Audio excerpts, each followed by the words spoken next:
So when I wasn't a monk, so that means a long time ago, 26 years ago, 27 years ago,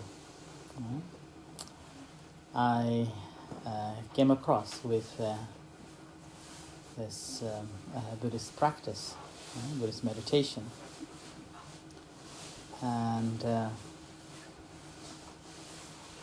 I went to practice meditation in this 10 days retreat for the first time. The first day was very exciting. That wow, I am on the retreat for 10 days, and it was quite a kind of investigation what's going to happen. And the next day, it was very, very hard. So you have to wake up early morning, and then throughout the day you're practicing constantly, every hour meditating. And you are not allowed to talk, you are not allowed to speak. That's like a complete, like a prison. Like one of the very strict prisons. And then end of the day, experience a lot of pain, physical pain, a lot of physical pain. And then there was a thought of, oh, I think I better go back. I cannot bear anymore here now. This is not my cup of tea. There's too much pain going on. There was a thought coming in like, I need to go back. But the very first day you were told that you're not allowed to go away. And if you go away, then you're not allowed to come in again in the future. So then, okay, let's see another day.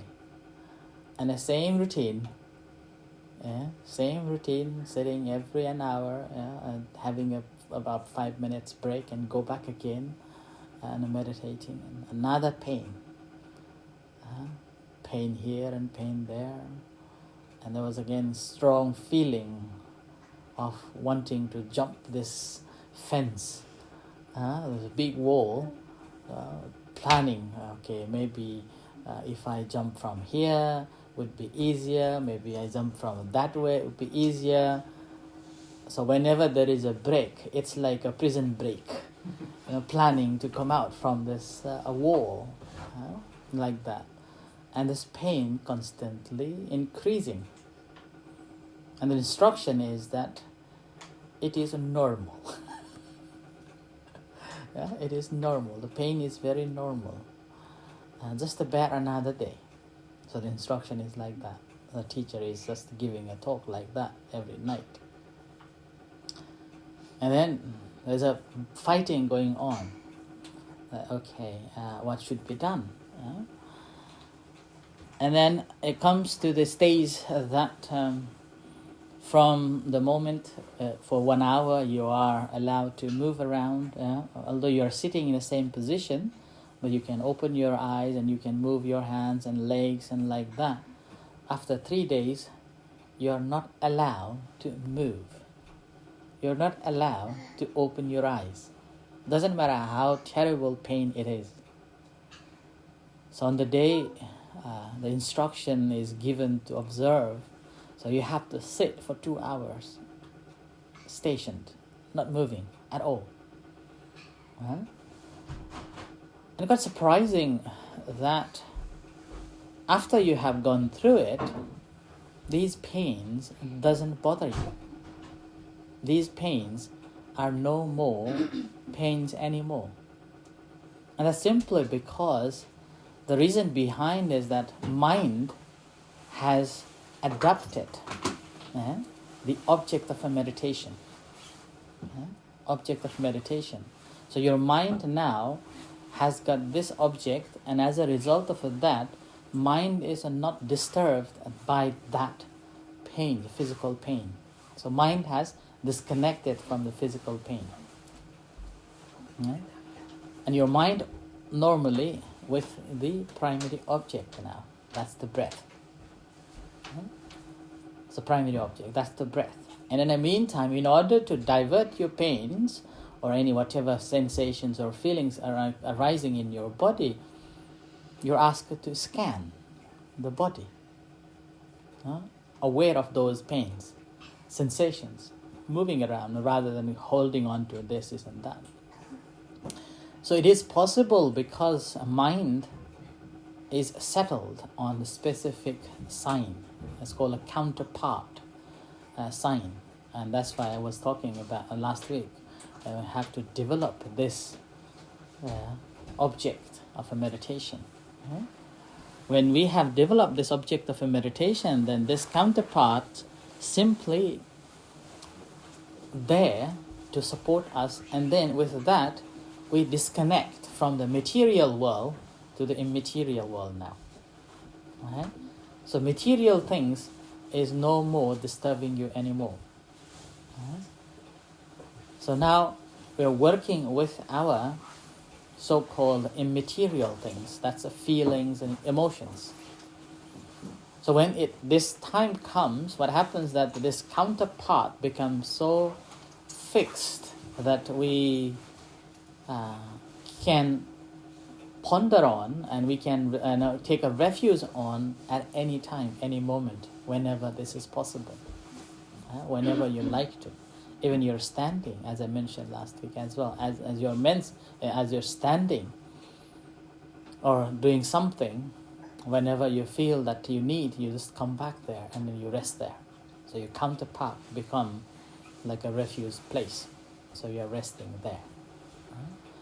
When you manage to do that one, then at this stage, you will be able to see that your mind is there, and then you're observing something, and there is something is happening. So 3 things is taking place there now. So you become observer, something is happening, right? Something is that you are observing and something is happening, and it is going to move away. Right? So that is the stage that you come. So that's why in the practice of a meditation, what's happening here, that there are 3 types of ways of development of the practice. So number 1 is called the momentary concentration. So that's a Khanika Samadhi. Right? In that Khanika Samadhi, we've been working on that breath. On and off, on and off, on and off, on and off. I can concentrate on the breath sometimes and then it goes off. Concentrate 1 or 2 times and it goes off. And in order to establish this concentration a bit more, much further, stronger, we add countings, right?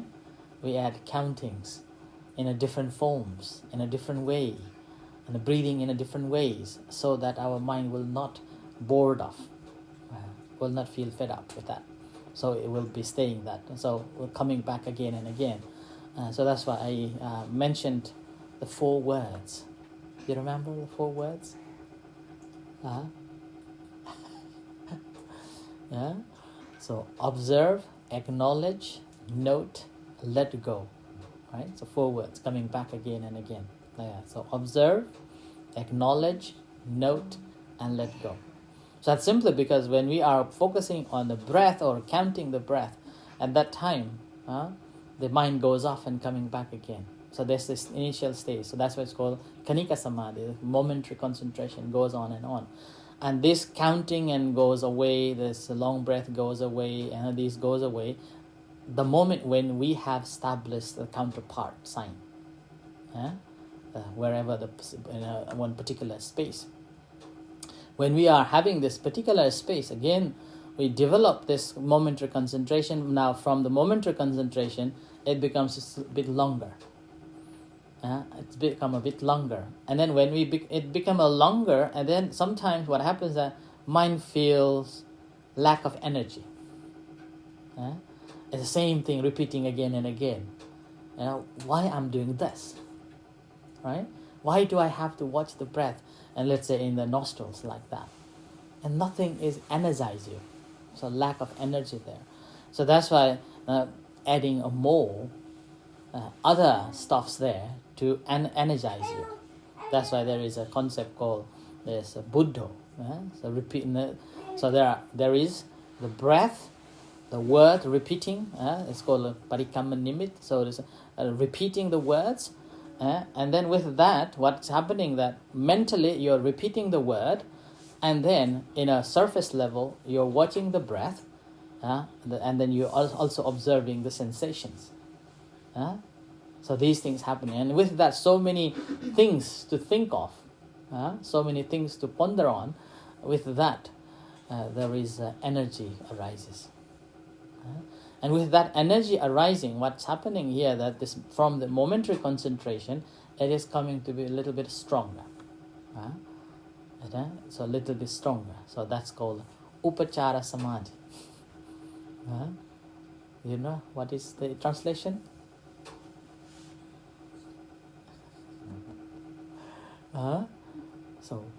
So sustain concentration. So you're able to be with that for a certain period of a time without having any aids on it. So in that moment, you are simply observing the breath in that particular space, and then you're able to hang on with that, and you can enjoy. And then that once that happens, then what comes after that you able to firmly establish there.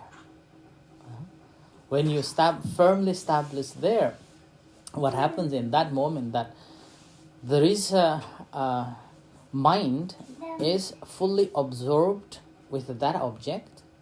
So breath is never missed now. So you're constantly aware of that breath now in your nose. So remember, we are focusing on the breathing practice now. So that's why I'm emphasizing on the breath more, whereas in the past we were practicing differently. Right? So the breath becomes so. So we will not be missing this breath.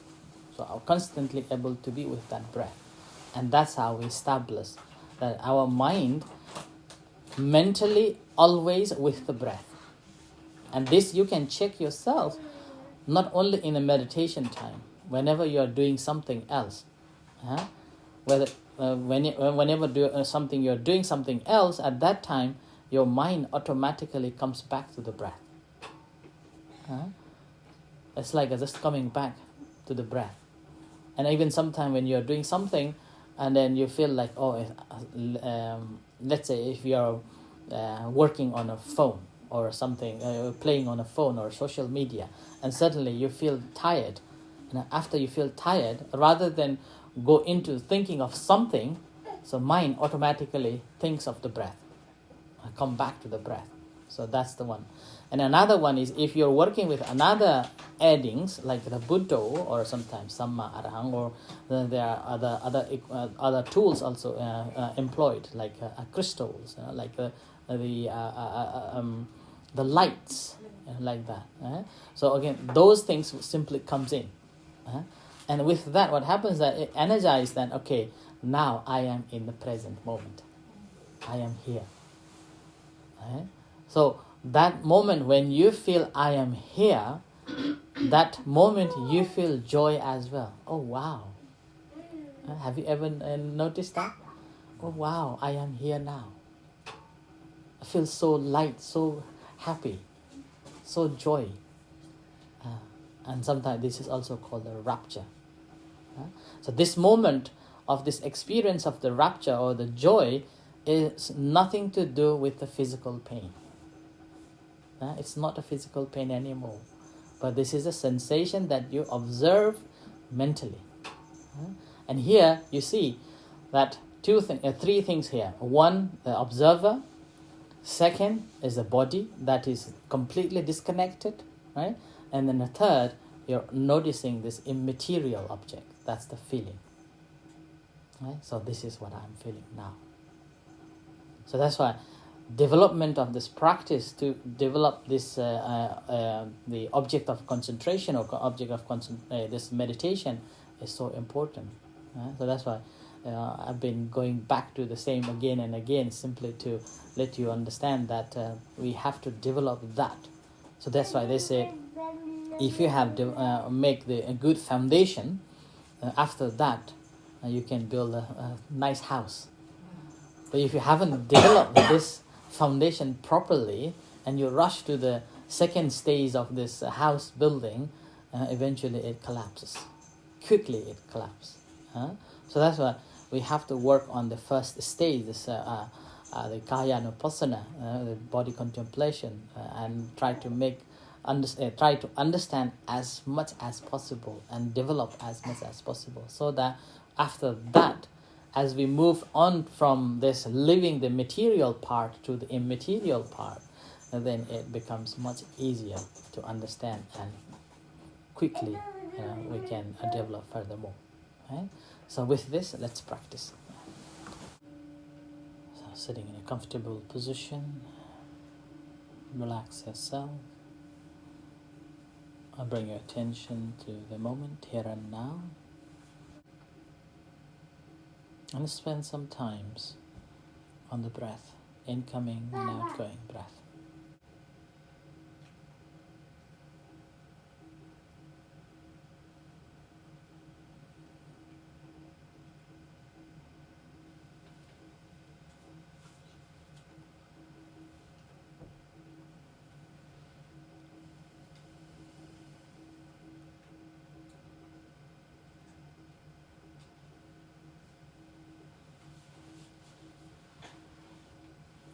And working with your counterpart, sign the breath in your tip of the nose, incoming breath and outgoing breath.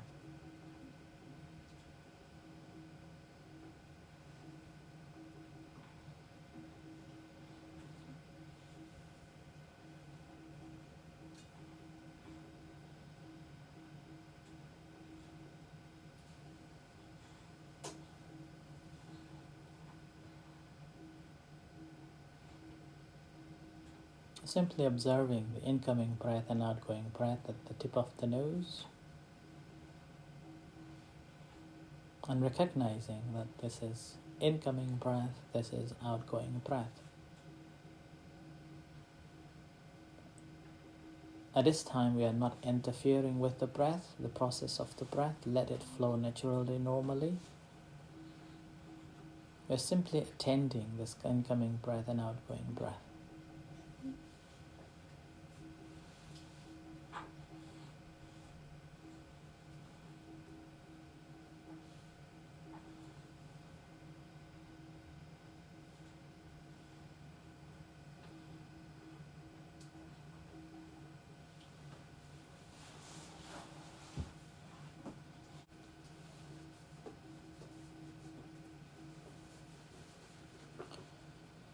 So as you're focusing on the subject of a meditation, using the 4 words, observing, acknowledging, noting, and let it go, and back to this object.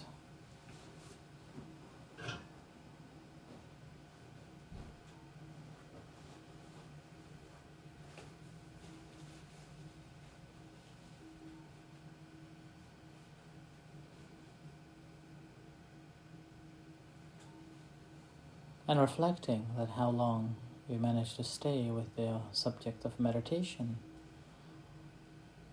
and how long did it take to recognize that your mind is drift away, and using this formula of observing, acknowledging, noting, and let go, and come back.